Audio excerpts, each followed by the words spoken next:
And welcome back, everybody. This is Rusty here with another episode of the Rugby Review, and I'm going to be taking you through the action that took place this past week, I should say. So what we're going to be going through is we're going to start with the Greatest Rivalry Tour, and then we're going to move into New Zealand's NPC League, and then we're going to finish with South Africa's Currie Cup. So without further ado, let's dive into the Greatest Rivalry Tour, and then we'll move on from there.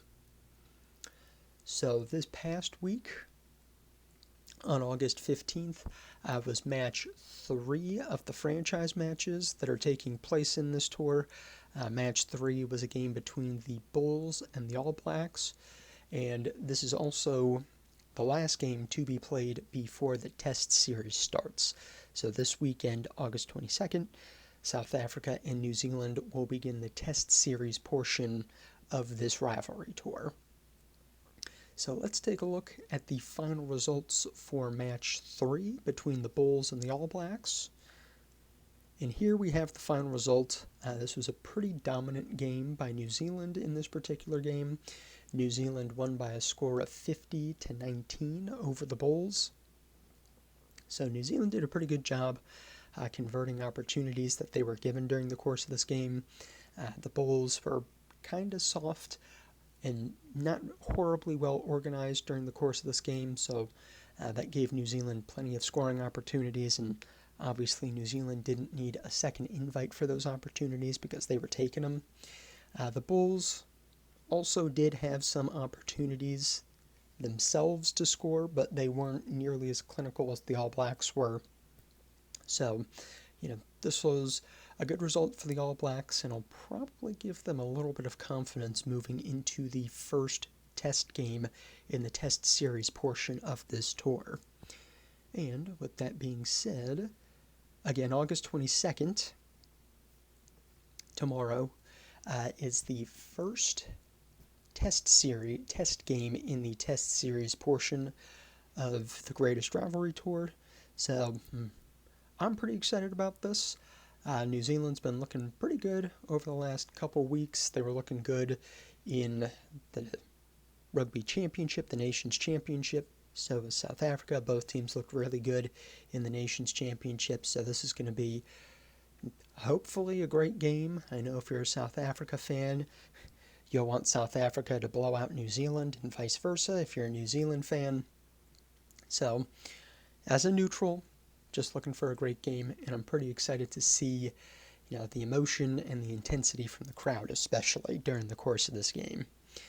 So that's it for the Greatest Rivalry Tour for this week, and now let's move into New Zealand's NPC League. So this past week was round 3 for New Zealand's NPC, and the following games were the games for round 3. So we kicked off round 3 with a matchup between Wellington and North Harbour. After that was Northland versus Taranaki. The third game of the round featured Canterbury versus Bay of Plenty. That game was followed by Auckland versus Hawke's Bay. And then we had Manawatu versus Otago. Our second to last game of round 3 was Southland versus Waikato, and then we finished with Counties versus Tasman.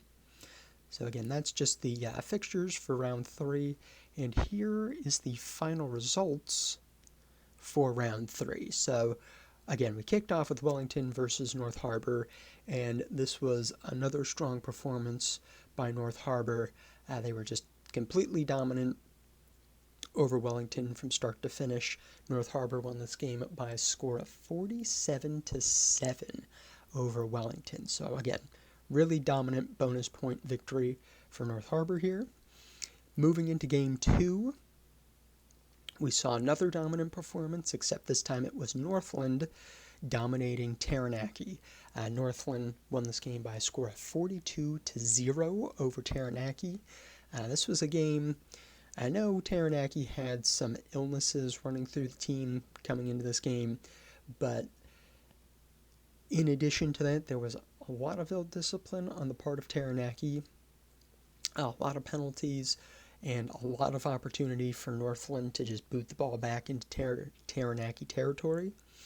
You know, I think this game could have gotten a little bit more out of hand if Northland had done a better job in the first half converting on opportunities that they had, but Northland, I think there was some rain during this game, so Northland had a fair number of handling errors, but they cleaned it up in the second half, so could have been worse, but again, really strong, dominant performance by Northland to get the bonus point victory here.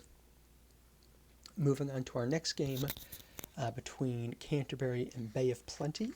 This was kind of a tale of two halves here. Canterbury ended up winning this game by a score of 33-28 over Bay of Plenty. Canterbury, dominant team in the first half. Bay of Plenty tried to stage a comeback in the second half, but Canterbury, being the team that they are, kind of absorbed that comeback pretty well and ended up being the last team to score in the second half, which gave them this lead. And then they held this lead to victory. So, good bonus point victory for Canterbury here. Tough game, had to play the full 80. And then Bay of Plenty does walk away with 2 losing bonus points despite the loss. 4 tries scored, plus losing by 7 points or less. So, not the world's worst outcome for Bay of Plenty, but definitely would have wanted, if you're Bay of Plenty, you definitely want to win, but you still walk away with 2 points. So, not the end of the world. Game 4, we're here with Auckland versus Hawke's Bay. This was a pretty good game for about the first 60 minutes. Despite some ill discipline on Auckland's part, they had an early 20-minute red card during the course of this game. Hawke's Bay didn't really start to build and push out this lead until probably the last 20 minutes of the game. So, Auckland was a 60-minute team. Hawke's Bay played the full 80. So Hawke's Bay ended up winning this game by a score of 44-31 over Auckland. So this is another bonus point victory for Hawke's Bay. That's 3 in a row for them. Clean sweep, 3 wins, no losses, all with bonus points. So Hawke's Bay, again, I think is probably the favorite to win the NPC this year, but that's just my opinion after 3 rounds, so we'll see how the rest of the season goes. Moving on, we had our Manawatu-Otago game. This was heartbreaking for Manawatu, thrilling for Otago. For about the first 70 minutes, Manawatu was in charge and just playing a really strong game. But in the final 10 minutes, Otago had a scoring barrage that allowed Otago to get this 2-point lead and just edge out this victory. So, bit of a tough loss for Manawatu, one that they feel like they probably should have won, but Otago's not going to complain about a comeback victory. Our next game was a really thrilling game as well between Southland and Waikato that saw Southland winning the game by a score of 32-31. Was a bit slow to start, but then in the second half, just a bunch of scoring took place, and it was really back and forth between the two teams. One team would score, then the other would answer, and it just so happens that Southland had the last scoring opportunity, and they were able to convert, plus the extra points to secure their first victory of the season. So this was really a great game, again, between Southland and Waikato. And then to finish round 3 was a game between Counties and Tasman. This is a super high-scoring game here. One in which Tasman won by a score of 50-35 over Counties. A little bit of a two-half game here, I'll say. Tasman definitely was the dominant, much stronger team in the first half, and I got to give kudos to Counties because they came back in the second half, started scoring, and was able to get a bonus point, but definitely during the course of the game you could tell that Counties was not very well organized defensively during the course of this game, and in the second half especially, Tasman kind of shut off a little bit, which allowed Counties to score a bunch of tries and get their bonus point for round 3. So that's all of the final results for round 3. Let's take a quick look at the standings after round 3 in the NPC here. So here we have our official ladder where we see Hawke's Bay and Canterbury sitting at top in the 1-2 seed. Hawke's Bay, perfect record, same as Canterbury, but Hawke's Bay has gotten bonus points in all 3 games this season, and Canterbury has not. After that, we have North Harbour sitting in the 3 spot, Northland at 4, Waikato at 5, Otago in the 6 spot, Tasman at spot 7, and Bay of Plenty sitting in the 8 seed right now. So if the quarterfinals started this week, the top 8 highlighted in blue would be the teams competing in the quarterfinal, but we've got 7 rounds left, so lots of movement still to be had on this leaderboard as we progress through the rounds. And just to finish out the rest of the teams, we have Auckland at 9, Southland sitting in the 10 spot, Manawatu at 11, Taranaki at 12, Wellington at rank 13, and we see counties sitting at the bottom right now at spot number 14. So that's the official ladder, and let's take a look at round 4's game schedule here. So these are going to be the games to be played this weekend for round 4, and we start off with a fabulous game between Canterbury and Northland, 2 top teams in the competition. And then the following day, Friday, today, we have Hawke's Bay playing Manawatu, so this will be very interesting to see how Manawatu bounces back after the loss they just took this past weekend. And then tomorrow, we have Tasman versus Southland, followed by North Harbour versus Auckland, and then we finish Saturday's game slate with a Bay of Plenty Taranaki matchup. On Sunday, we have 2 games to play, featuring Waikato versus Counties in the first game, and then we have Otago versus Wellington to finish up round number 4. So that is all for the NPC, and let's move very quickly into South Africa's Currie Cup. So this past weekend was round 5 of 7 for the Currie Cup, and we started with a matchup between the Lions and the Boland Cavaliers. And then game number 2 for the weekend was the Griquas versus the Sharks 15. That game was followed by the Pumas versus the Stormers 23. And then round 5 was finished with the Bulls 15 versus the Cheetahs.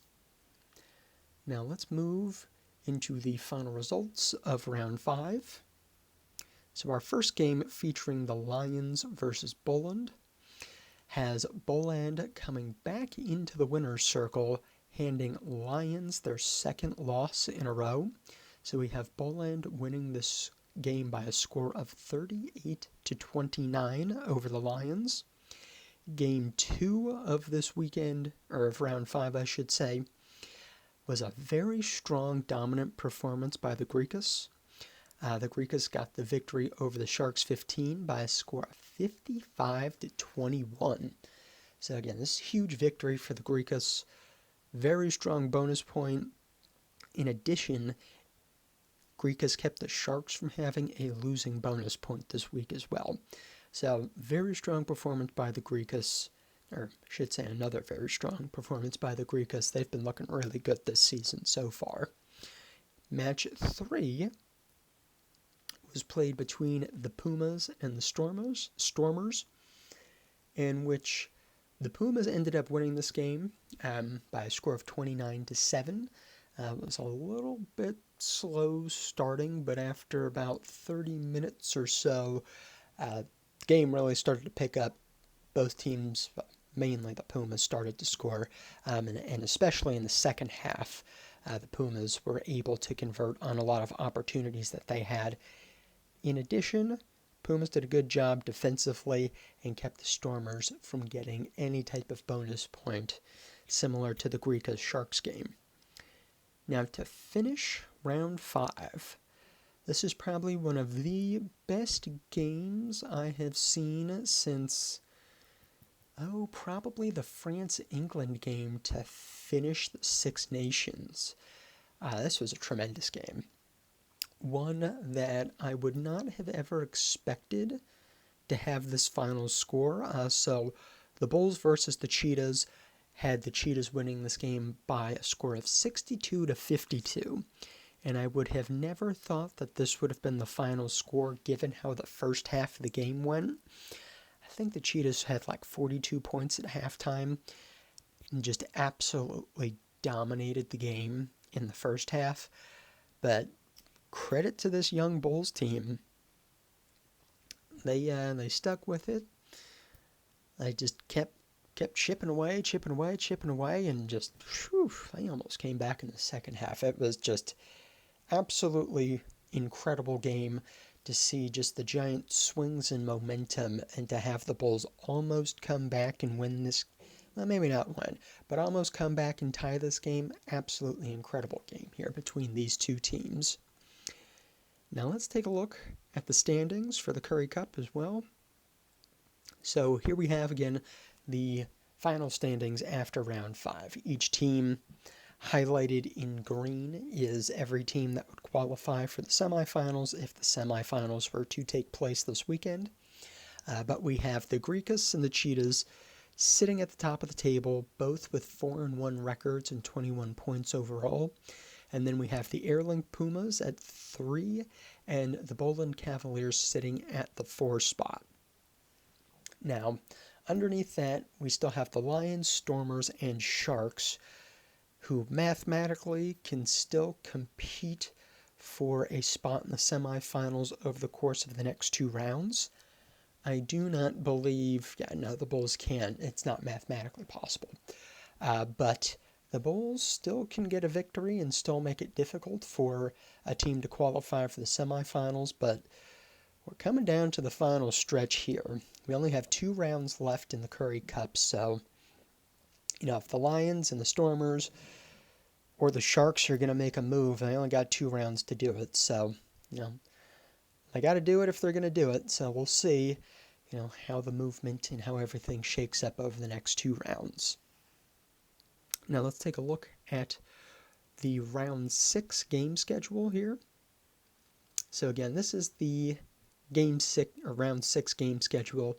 We start with a matchup between the Pumas and the Greekus, which this is a really big game because both of these teams are featured in the top 4 right now, so whichever team loses is not making their lives easy as far as making it into the semifinals.